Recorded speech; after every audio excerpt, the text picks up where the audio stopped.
el ejemplo de los embajadores. Los embajadores son dos personajes fundamentales en ese cuadro así titulado de Holbein.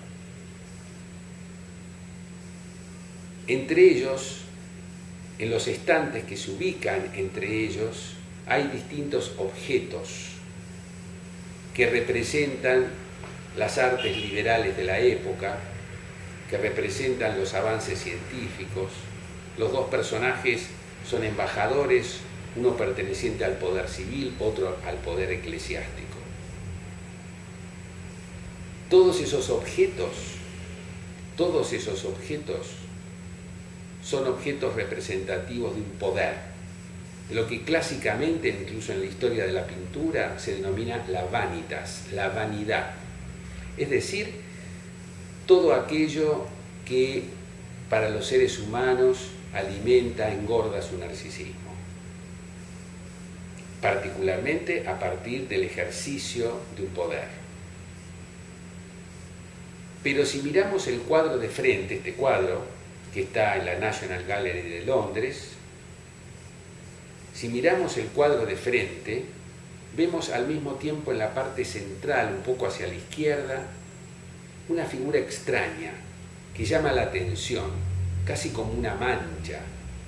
Se la denomina incluso mancha, porque contrasta notablemente con la armonía del conjunto y la figurabilidad del conjunto, la representación de los personajes, de los objetos, y de golpe ahí adelante, casi como saliendo del cuadro, en la parte de adelante hacia la izquierda, hay una figura extraña que no sabemos bien qué es. Por eso es que Severo Sarduy, el gran escritor, dijo que esta obra es como una representación que es típica del barroco y evoca a un gran estudioso del arte y de esta figura y de las formas de esta figura extraña que aparece, que anticipo ya se denomina anamorfosis, porque implica una gran deformación de un objeto que justamente por estar tan deformado no reconocemos. Baltrusaitis decía, y Severo Sarduy lo menciona también, que este cuadro, esta obra, hay que verla como si fuera una representación teatral en dos actos. Miramos de frente, vemos los personajes, los estantes, los objetos y esa mancha extraña adelante. Y luego, si salimos, queremos salir de esa sala, o bien, si tenemos la reproducción, nos alejamos hacia uno de los costados y nos ponemos casi en forma tangencial con el cuadro. En esa posición, en ese segundo acto, ahí podemos distinguir la forma y por lo tanto también podemos despejar qué es esa mancha que está ahí en el cuadro tan extraña. Es una calavera. Es una calavera. La calavera, clásicamente, como es obvio, una representación de la muerte, un tipo particular de representación simbólica de la muerte. Holbein quiere decir hueso vacío, que es un modo de nombrar también una calavera. Esto también es un dato significativo que muchos autores han señalado. El nombre del pintor significa hueso vacío.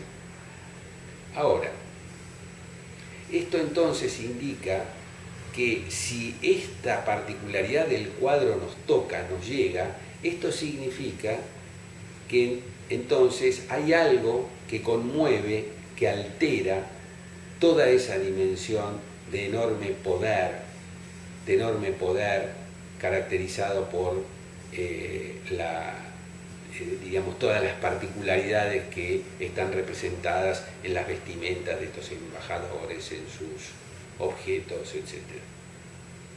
Entonces, esa representación cuando la captamos, nos determina que justamente hay una mirada del cuadro hacia nosotros. El cuadro nos mira, algo del cuadro nos mira, nos reubica en el mundo y pasamos también, sin duda, a formar parte de ese cuadro. En tanto, nos nos implica. Fíjense que es muy distinta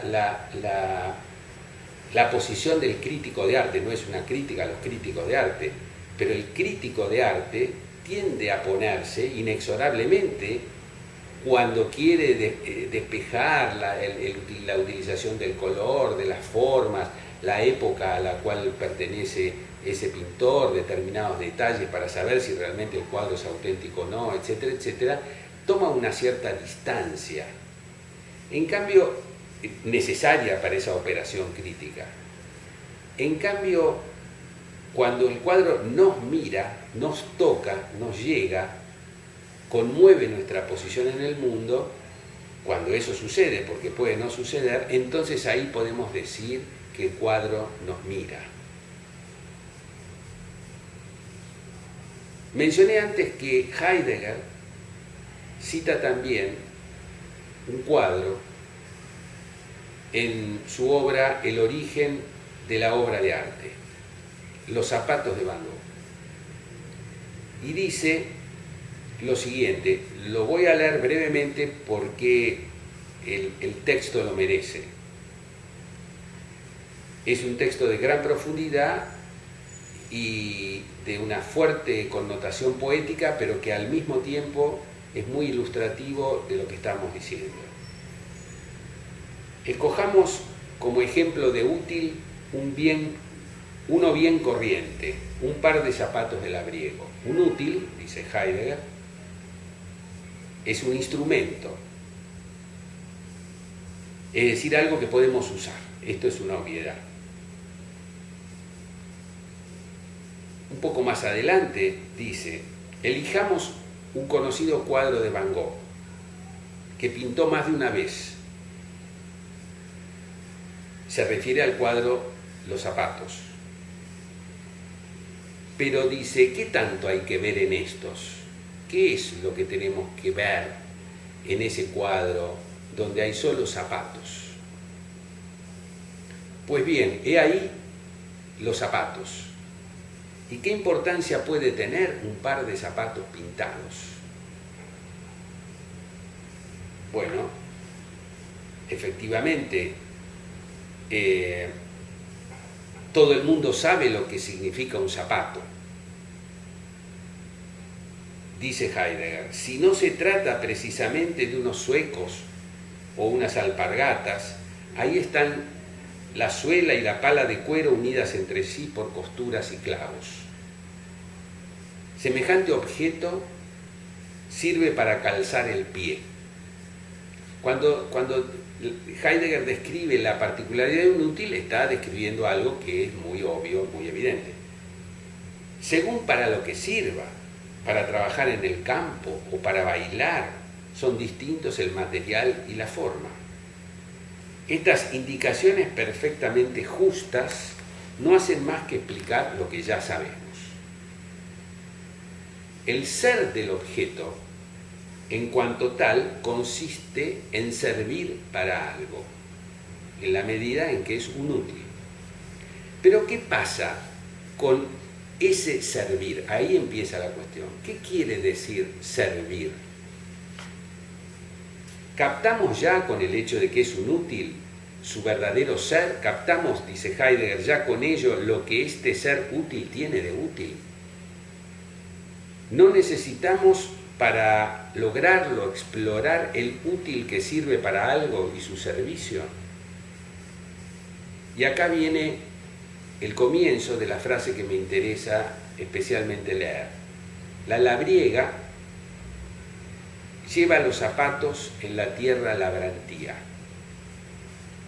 Acá no habla entonces solamente de los zapatos, la utilidad, la descripción, sino que ahora habla de una labriega que usa esos zapatos. Quiere decir que si los zapatos me evocan a alguien que los usa, ya empezamos a avanzar un poco en el problema. En este caso, una labriega. Aquí entonces es donde son lo que son.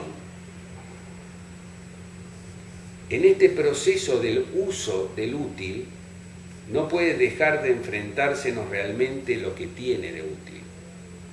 mientras no hagamos más que representarnos un par de zapatos, o incluso mientras no hagamos más que contemplar en el cuadro los zapatos que se limitan a estar en él vacíos, porque es eso el cuadro, zapatos vacíos, y sin que nadie los esté usando, no haremos la experiencia de lo que en verdad es el ser del objeto.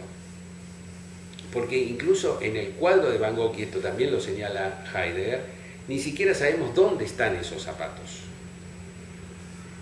En torno a este par de zapatos que Heidegger llama zapatos de labriego, alrededor de ese par de zapatos no hay nada.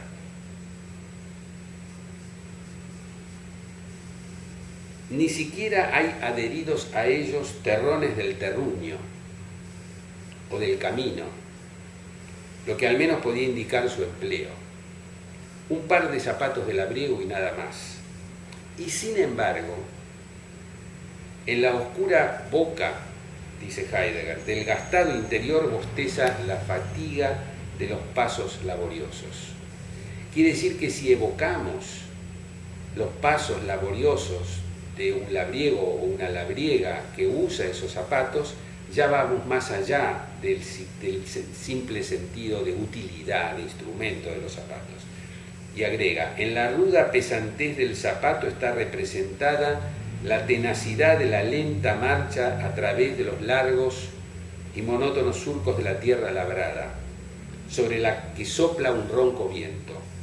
En el cuero está todo lo que tiene de húmedo y graso el suelo.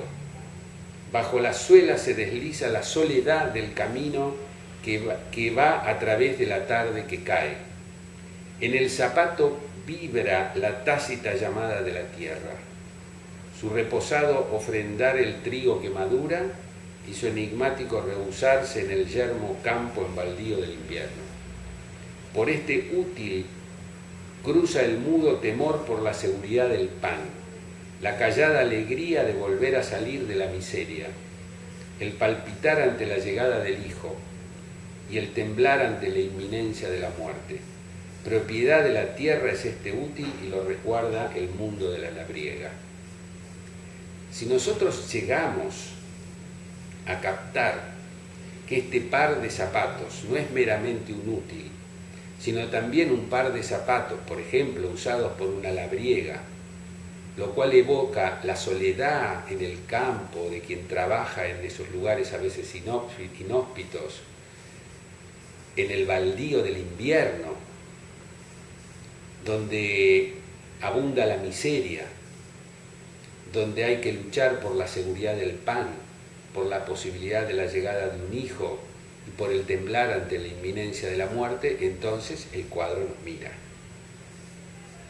Si se llega a ver efectivamente esto que Heidegger dice, efectivamente entonces se logra ver el fatigoso trabajo de la labriega, la posibilidad de la muerte, del hambre y de la miseria.